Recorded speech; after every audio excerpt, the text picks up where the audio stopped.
दोस्तों आज के इस वीडियो में हम जानेंगे कि आप किस तरीके से आंध्र प्रदेश हाई कोर्ट के अंदर फॉर्म फिलअप कर सकते हैं। तो इससे पहले आपको इसके बारे में, इस वैकेंसी के बारे में थोड़ा ओवरव्यू दे देते हैं। तो इसके अंदर टोटल 300 पदों पर वैकेंसीज निकाली गई है और इसके एप्लीकेशन फॉर्म ऑनलाइन फिल किए जाएंगे। इसके एप्लीकेशन फॉर्म 30 मार्च से लेकर लास्ट 19 अप्रैल तक फॉर्म फिलअप किए जाएंगे, यानी कि आपके पास एक दिन का टाइम और ऐसे फॉर्म फिलअप करने के लिए। और इसके अंदर एप्लीकेशन फ़ीस ओबीसी और ईडब्ल्यूएस कैंडिडेट के लिए यहाँ पर 800 रुपये एप्लीकेशन फ़ीस है और SC ST PWD कैंडिडेट के लिए 400 रुपये एप्लीकेशन फ़ीस इसके अंदर लगने वाली है। और इसके साथ अलग से आपको GST भी अलग से पे करना होगा। वो आगे जब फॉर्म फिलअप करेंगे तो लास्ट में जो टोटल की जितना पेमेंट करना होगा वो आपको दिखाएंगे। और अब बात करते हैं इसमें क्या क्वालिफ़िकेशन होनी चाहिए। तो यहाँ पर अलग अलग तरह की पोस्ट निकाली गई है, तो इन सभी के लिए अलग अलग क्वालिफ़िकेशन रखी गई है। आप कंप्लीट इसके ऑफिशियल नोटिफिकेशन में भी देख सकते हैं। तो इसमें कम से कम ऑफिसर सब ऑर्डिनेट के लिए 200 पोस्ट, यहाँ पे 20 पोस्ट है। इसके लिए 7th पास कैंडिडेट अप्लाई कर पाएंगे। तो यहाँ पे 7वीं से लेकर ग्रेजुएट और डिग्री डिप्लोमा सभी कैंडिडेट इसके अंदर अप्लाई कर पाएंगे। तो यहाँ पर आप अपनी क्वालिफिकेशन के अकॉर्डिंग जिस पोस्ट के अंदर अप्लाई करना चाहते हैं उसके अंदर अप्लाई कर सकते हैं। तो आज के इस वीडियो में हम आपको बताएंगे कि असिस्टेंट के लिए जो 78 पोस्ट है इसके अंदर आप किस तरीके से अप्लाई कर सकते हैं। और इसका ऑफिशियल नोटिफिकेशन आपको इसकी ऑफिशियल वेबसाइट से भी मिल जाएगा और हमारे टेलीग्राम पे भी शेयर कर दिया गया है। तो जो मैंने आपको बताया वो इसके अंदर लिखा हुआ है, तो और इसकी कंप्लीट डिटेल्स आप यहाँ पे देख सकते हैं। और इससे पहले हम एक और चीज़ चेक कर लेते हैं, इसकी एज लिमिट। अगर आपकी एज 18 से लेकर 42 साल के बीच में एज है तो आप इसके अंदर अप्लाई कर सकते हैं। और इसका सिलेक्शन प्रोसेस, सबसे पहले आपका रिटर्न एग्जाम होगा और फिर स्किल टेस्ट, फिर डॉक्यूमेंट वेरिफिकेशन, फिर मेडिकल टेस्ट। इस तरीके से इसका सिलेक्शन प्रोसेस रहने वाला है। तो चलिए अब जानते हैं किस तरीके से अप्लाई करना है। अप्लाई करने के लिए आपको इसकी ऑफिशियल वेबसाइट पर आना है। इसका अप्लाई लिंक आपको इस वीडियो के डिस्क्रिप्शन में मिल जाएगा। और यहाँ पर आपको 3 ऑप्शन मिल जाएंगे। यहाँ पर जैसे आप फर्स्ट वाले पे क्लिक करेंगे तो इसका ऑफिशियल नोटिफिकेशन डाउनलोड होगा। और सेकंड पे सबसे पहले अगर आप इसमें पहली बार फॉर्म फिलअप कर रहे हैं तो आपको यहाँ पर रजिस्ट्रेशन करना होगा। रजिस्ट्रेशन के लिए आपको ऊपर में भी रजिस्ट्रेशन का ऑप्शन मिल जाएगा, तो आप यहाँ पर डायरेक्ट क्लिक करेंगे और क्लिक करने के बाद आपके सामने नेक्स्ट पेज ओपन हो जाएगा। पेज ओपन होने के बाद आपको यहाँ पे कुछ इंस्ट्रक्शन दिया गया कि किस तरीके से आपको फॉर्म फिलअप करना है। इसमें जितने भी रेड मार्क है उसे फिल करना मैंडेटरी है। तो इसमें आपको जो फॉर्म फिलअप है 2 स्टेप में भरना होगा। सबसे पहले आपको रजिस्ट्रेशन करना है, उसके बाद एप्लीकेशन फॉर्म फिलअप करना होगा। तो सबसे पहले हम अपना यहाँ पे रजिस्ट्रेशन कर लेते हैं। तो थोड़ा नीचे जैसे आप स्क्रॉल करेंगे तो इस रजिस्ट्रेशन के लिए आपको यहाँ पर अपना पर्सनल डिटेल्स को यहाँ पे फिल करना है। पर्सनल डिटेल्स के अंदर सबसे पहले अपना नाम यहाँ पे फिल करना है और जो नाम है आपके 10th के बोर्ड के अकॉर्डिंग आपका यहाँ पर नाम होना चाहिए। उसके बाद यहाँ पर आपका फादर नेम और फिर यहाँ पे जो आपने यहाँ पे नाम फिल किया है तो किसका नाम फिल किया, तो यहाँ पे फादर का सिंपली आप यहाँ पे क्लिक करके यहाँ पे फादर का नाम फिल कर सकते हैं। इसके बाद डेट ऑफ बर्थ, यहाँ पे आपको अपनी डेट ऑफ बर्थ सेलेक्ट करनी होगी। इसके बाद यहाँ पर अपना जेंडर को सेलेक्ट कर लेना है। सेलेक्ट करने के बाद यहाँ पे मैरिटल स्टेटस, जैसे आप इस पर क्लिक करेंगे तो ये मैरिड, अनमेरिड और डाइवोर्स यहाँ पे 3 ऑप्शन मिलेंगे। तो आप जो भी अपनी मैरिटल स्टेटस है उसके अकॉर्डिंग यहाँ पे ऑप्शन को चूज़ करना है। इसके बाद अपनी कैटेगरी को यहाँ पर सेलेक्ट करना है और कैटेगरी को सेलेक्ट करते समय आपकी फ़ीस पे भी यहाँ पर अलग अलग फ़ीस होती है। अगर आप रिजर्व कैंडिडेट है SC ST तो आपको SST क्लिक करके और अपने यहाँ पे कास्ट सर्टिफिकेट भी देना होगा, तभी आपको फ़ीस में रिलैक्सेशन मिलती है और आगे भी आपको बेनिफिट्स मिलेंगे। अगर आप जनरल कैटेगरी से हैं तो जैसे यहाँ पे अदर कैटेगरीज पे क्लिक करके सीधा नीचे स्क्रॉल करना है और यहाँ पर applicant in personal with disability, क्या अगर आप विकलांग हैं तो यस पे क्लिक करना, नहीं है तो आपको सिंपली नो पे क्लिक करना है। अगर आप एक्स सर्विस मैन है तो आपको यस पे क्लिक करना होगा, नहीं है तो सिंपली नो पे क्लिक करेंगे। और इसके बाद यहाँ पर अगर आप स्पोर्ट्स पर्सन है तो आपको यस पे क्लिक करना है, नहीं है तो आपको नो पे क्लिक करना है। और इसके बाद यहाँ पर आपको अपना मोबाइल नंबर यहाँ पे फिल करना है और दोबारा से आपको अपना मोबाइल कन्फर्मेशन के लिए दोबारा से अपना यहाँ मोबाइल नंबर फिल करना है। इसके बाद इसी सेम तरीके से जीमेल आईडी और दोबारा कन्फर्मेशन के लिए सेम जीमेल आईडी आपको यहाँ पर फिल करना होगा। इसके बाद यहाँ पर आपका एड्रेस कम्युनिकेशन यहाँ पे आपको फिल करना है। तो इन 2 लाइन के अंदर अपना पूरा एड्रेस आपको फिल करना है। इसके बाद अपने स्टेट का यहाँ पर सेलेक्ट करना है। तो ये सिंपली ये आंध्र प्रदेश के लिए वैकेंसीज रहने वाली है। आप जिस डिस्ट्रिक्ट से बिलोंग करते हैं उसे यहाँ पर सेलेक्ट करना है। इसके बाद यहाँ पे अपने सिटी का नाम लिखना है और अपने एरिया का पिन कोड आपको दर्ज कर देना है। और अगर आपका ये जो कम्युनिकेशन एड्रेस है वो सेम परमानेंट एड्रेस है तो आपको इसे फिल ना करना पड़े, तो आप सिंपली यहाँ पर यस पे क्लिक करेंगे तो ये जो आपने ऊपर फिल किया होगा वो नीचे वापस फिल हो जाएगा, आपको दोबारा यहाँ पर फिल नहीं करना होगा। अब बात करते हैं एग्ज़ाम डिस्ट्रिक्ट प्रेफरेंस डिटेल्स की। तो आप अपने नियरेस्ट, अगर आप अदर डिस्ट्रिक्ट में रह रहे हैं और अब तो अपने प्रीफ्रेंस के अकॉर्डिंग अपना डिस्ट्रिक्ट को यहाँ पे सेलेक्ट कर सकते हैं। जो भी आपको पास पड़ता है उसे आप प्रीफ्रेंस को अपने सेलेक्ट करना है। आपको कम से कम 3 प्रेफरेंस को यहाँ पे सेलेक्ट करना होगा। तो हमने 3 प्रेफरेंस को सेलेक्ट करने के बाद आपको नीचे एक चेक बॉक्स का ऑप्शन मिलेगा। इसके बाद आपको यहाँ पर कैप्चा फिल कर देना है। कैप्चा फिल करने के बाद आपको रजिस्टर्ड पर क्लिक करना होगा। रजिस्ट्रेशन के बाद आपको कुछ इस तरह का पॉपअप शो हो जाएगा, तो आपको यहाँ पे क्लोज पे क्लिक करना है। क्लोज पे क्लिक करने के बाद यहाँ पे आपके सामने अपनी पर्सनल इन्फॉर्मेशन जो आपने अभी रजिस्ट्रेशन किया है वो डिटेल्स आपको यहाँ पे शो हो जाएगी।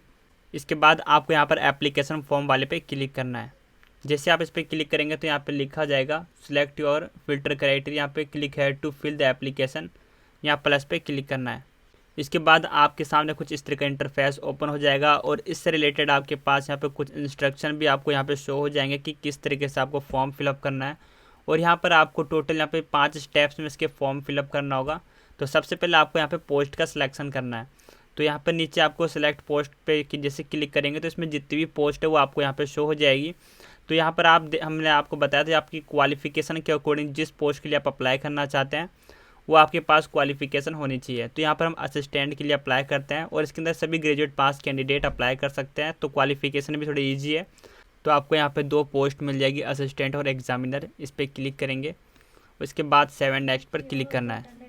फिर इसके बाद आपके सामने यहाँ पर्सनल डिटेल्स आ जाएगी। तो यहाँ पर आपको पहले से जो आपने रजिस्ट्रेशन किया था वो सारी डिटेल यहाँ पे फैच हो जाएगी। तो आपको सिंपली नीचे स्क्रॉल करना है और स्क्रॉल करने के बाद 7 नेक्स्ट पर क्लिक करेंगे।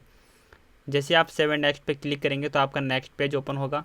अब यहाँ पे आपको अपनी क्वालिफिकेशन की डिटेल्स को यहाँ पे फिल करना है। यहाँ पे आपसे लैंग्वेज की डिटेल्स पूछी गई है कि आपकी कौन कौन सी लैंग्वेज आपको आती है।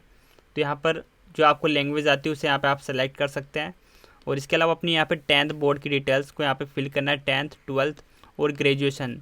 तो यहाँ पे तीनों बोर्ड क्लास की यहाँ पे आपको डिटेल्स फिल करनी होगी। तो सबसे पहले आप जिस बोर्ड से आपने एग्ज़ाम दिया है उस बोर्ड के यहाँ पे उसका नाम लिख देना है। उसके बाद आपने जिस ईयर में भी पास किया है पासिंग ईयर सेलेक्ट करना है और आपका स्कूल डिस्ट्रिक्ट सेलेक्ट करना है, आपके जिस डिस्ट्रिक्ट से अगर आपने किया है। अगर आपने आंध्र प्रदेश के अलावा किसी दूसरे डिस्ट्रिक्ट से या फिर स्टेट से अपना 10th पास किया है तो यहाँ पर अदर देन पे क्लिक करके अदर देन पे ही क्लिक कर देना। इसके बाद आपसे कोई डिटेल्स नहीं पूछी गई है। इसके बाद आपको अपनी यहाँ पे 12th बोर्ड की यहाँ पे डिटेल्स देनी है। तो you have the student 12th intermediate, तो यस पे क्लिक करना है। यस पे क्लिक करने के बाद आपने जिस बोर्ड से भी अपना 12th पास किया है उसे यहाँ पे लिखना है। उसके बाद पासिंग ईयर आपको सेलेक्ट करना है। इसके बाद डिस्ट्रिक्ट नेम, तो जैसे अगर आपने आंध्र प्रदेश के अलावा अदर डिस्ट्रिक्ट से अपना यहाँ पर 12th पास किया है तो यहाँ पर other than Andhra Pradesh state. इसके अलावा अपनी यहाँ पे ग्रेजुएशन की डिटेल्स आपको यहाँ पे देनी है।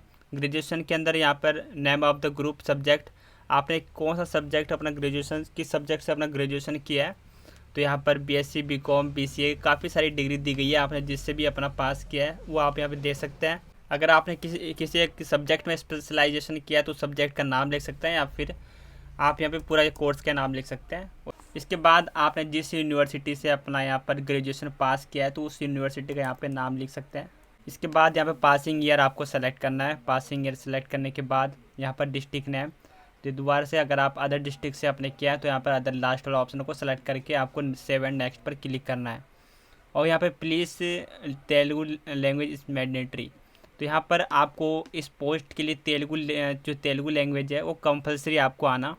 और इसके अलावा और भी लैंग्वेज आप यहाँ पर चूज़ कर सकते हैं और आपको तेलुगु मस्ट है। यहाँ पे आपको रेड मार्क दिख रहा होगा। इसके बाद यहाँ पर आपको अदर डिटेल्स के अंदर यहाँ पर एप्लीकेंट इन्वॉल्व इन किसी क्राइम में कोई आपके पास FIR दर्ज है, यस है तो ये आपको यस पे क्लिक करना है। उसकी डिटेल्स यहाँ पे आपको देनी है। अगर सिंपली आपको यहाँ पर नो पे क्लिक करना है अगर आपके ऊपर कोई भी FIR नहीं है। और इसके बाद अगर आप किसी एग्ज़ाम से यहाँ पर रिटायर किया गया है या फिर बाहर निकाला गया है, फिर कोई इंक्वायरी की गई है तो आपको यस पे क्लिक करना है। अगर नहीं है तो आपको नो पे क्लिक करके यहाँ पे 7 नेक्स्ट पर क्लिक करना है। अब आपके सामने यहाँ पे एक लास्ट स्टेप यहाँ पे बचा हुआ है, डॉक्यूमेंट अपलोड करना है और फीस पेमेंट करना है।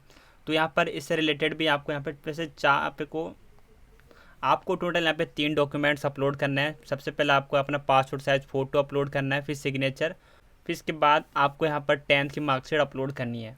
और जो आपने पोस्ट सेलेक्ट की थी ग्रेजुएट से रिलेटेड, तो यहाँ पर आपको अपनी ग्रेजुएट वाली मार्कशीट को अपलोड करना होगा। तो यहाँ पर इसमें कुछ इंस्ट्रक्शन भी लिखा रहेगा कि आपको किस डायमेंशन में यहाँ पर इमेज को अपलोड करना है। तो यहाँ पे लिखा है photo should not exist 80 KB, यानी कि 80 KB से अधिक नहीं होना चाहिए। तो यहाँ पर क्लिक है टू अपलोड पर जैसे आप क्लिक करेंगे और ड्रैग एंड ड्रॉप वाले पे क्लिक करना है। जैसे आप इस पर क्लिक करेंगे तो आपकी फाइल की लोकेशन ओपन हो जाएगी और जिस लोकेशन पे भी आपकी इमेज है, इमेज को आपको यहाँ पे सेलेक्ट करना होगा।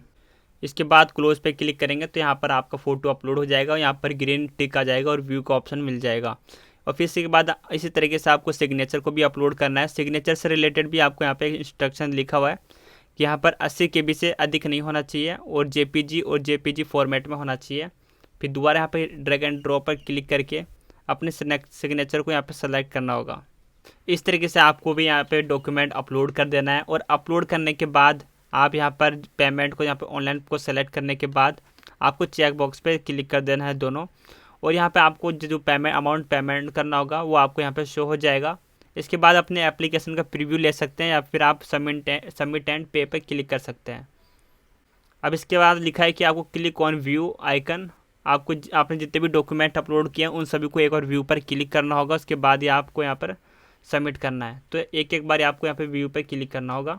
इस तरीके से इसका प्रीव्यू लेने के बाद आप क्लोज कर देना है। इसके बाद आपको यहाँ पर सबमिट एंड पे पे क्लिक करना है। इसके बाद इस तरीके से आपके पास QR कोड का ऑप्शन हो जाएगा या फिर आप डेबिट कार्ड, UPI और नेट बैंकिंग का यूज़ करके भी पेमेंट कर सकते हैं। इसका पेमेंट करने के बाद ऑटोमेटिक आपको दोबारा पेज पर रिडायरेक्ट हो जाएंगे और आपका एप्लीकेशन फॉर्म डाउनलोड हो जाएगा। तो इस तरीके से आप भी अपना फॉर्म फिलअप कर सकते हैं। अगर आपको ये जानकारी पसंद आए तो इस वीडियो को लाइक कीजिए, अपने दोस्तों के साथ ज़रूर शेयर करें। तो जल्दी मिलेंगे किसी नेक्स्ट वीडियो में, तब तक के लिए बाय, जय हिंद।